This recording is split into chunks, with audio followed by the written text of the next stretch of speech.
ငွေကြေးဒဏတွေကိုပိုင်ဆိုင်တာတွေယိုကျပျက်စီးသွားနိုင်တဲ့အပေါက်ကြီး6ပေါက်ကိုသတိထားပြီးတော့ပိတ်ပါတဲ့အဲ့ဒီအပေါက်6ပေါက်ကဘာလို့ဆိုလို့ရှိရင်နံပါတ်1ကအာလတယတဲ့အပြင်းထူခြင်းဟာအပေါက်တစ်ပေါက်ပဲနော်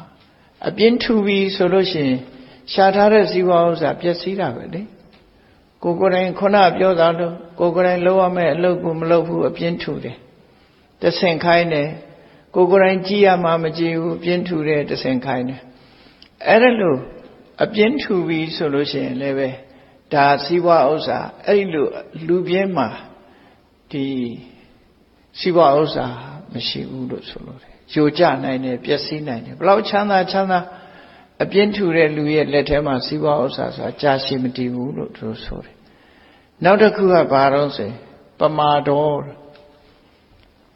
ရလာတဲ့ပစ္စည်းဥစ္စာလေးပေါ်မှာရစ်မှုတယ်နော်တသက်တာစားလို့မကုန်ဘူးလို့ထင်တယ်ဘေးကဝိုင်းမြောက်တဲ့အပေါ်မှာตายရတယ်ညသောအဖြစ်ဘေးက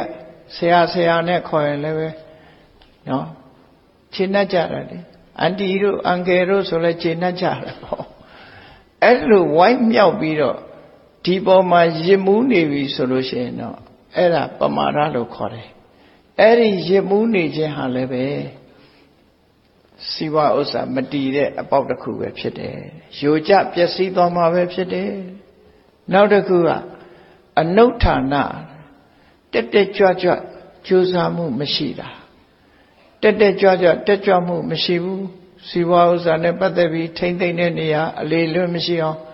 စိတ်ဆက်အလုံးမလုံးဘူးဆိုလို့ရှိရင်လေစီဝဥစ္စာယိုကျပျက်စီးသွားတယ်နံပါတ်4ကဘာလို့ဆိုအတန်ယမကိုနှုတ်ဆောင်စည်းမှုမရှိဘူးကိုချင်းတရားမရှိဘူးလို့ဆိုလိုတယ်တာယမဆိုတာကိုထိမ့်သိမ်းဆောင်ရှောက်တတ်ရမယ်အနေအထိုင်ဆောင်ရှောက်တယ်အပြောဆိုဆင်ခြင်တယ်ကိုယ်သိက္ခာကိုထိမ့်သိမ်းတယ်ကိုချင်းတရားအသစ်လို့ခေါ်တဲ့ကျင့်ဝတ်မပြတ်အောင်နေထိုင်တယ်အဲ့ဒီလိုမနေဘူးဆိုရင်လည်းစီဝဥစ္စာယိုကျသွားနိုင်တယ်လို့သူတို့ဆိုနောက်တစ်ခုကဘာလို့ဆိုနေဋ္ဌာနံပါတ်5ကနေဋ္ဌာအိတ်မက်ခြင်းပဲဖြစ်တယ်နော်အဲ့တော့တရားထုတ်တဲ့ပုဂ္ဂိုလ်တွေတောင်မှပဲဒီည7နာရီရှိတာကိုမြတ်စွာဘုရားက2နာရီပဲအိတ်ခိုင်းတယ်24နာရီမှာနော်22နာရီအလုပ်ခိုင်းတယ်2နာရီပဲအိတ်ခိုင်းတယ်ကျန်တဲ့အချိန်မှာအလုပ်လုပ်ခိုင်းနိဗ္ဗာန်ရခြင်းရင်တောင်အဲ့ဒါတော့လုပ်ရတယ်စီဝဥစ္စာရခြင်းတဲ့ပုဂ္ဂိုလ်ဟာလည်းပဲအဲ့အနေနဲ့ရမယ်လို့သူတို့ဆိုတယ်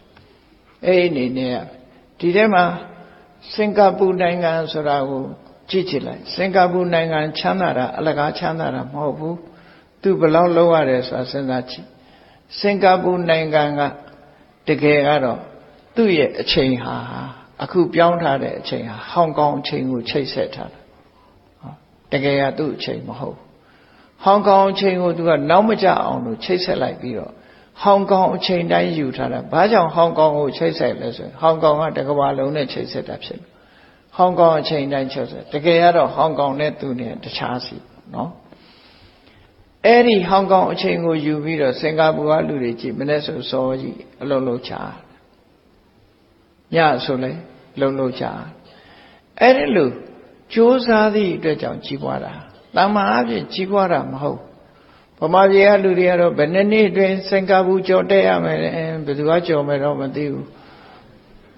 ဘယ်သူကကြော်မယ်တော့မသိကြော်တော့ကြော်မှာပါနော်အဲ့သူများကြော်တာမကြော်တာလေကိုလုပ်တဲ့အလုပ်တစ်ခုပဲအာယုံဆိုင်ရမှာဖြစ်တယ်ကိုဘယ်လိုသွားနေသလဲဆိုတာကိုစဉ်းစားဖို့လိုတယ်ပေါ့နော်စဉ်းစားဖို့လိုတယ်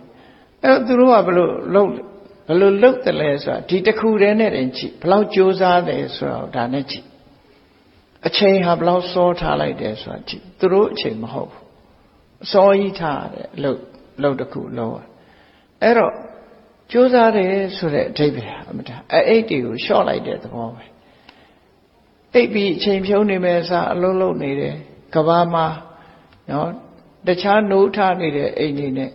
စားလိုက်ရင်ဒါမအိပ်ပဲနဲ့ကြိုးစားနေတယ်ဆိုတော့အခုချိန်မှာဆိုလို့ရှိရင်ဥပမာမဲ့သူ့အချိန်ဆိုတာဒီ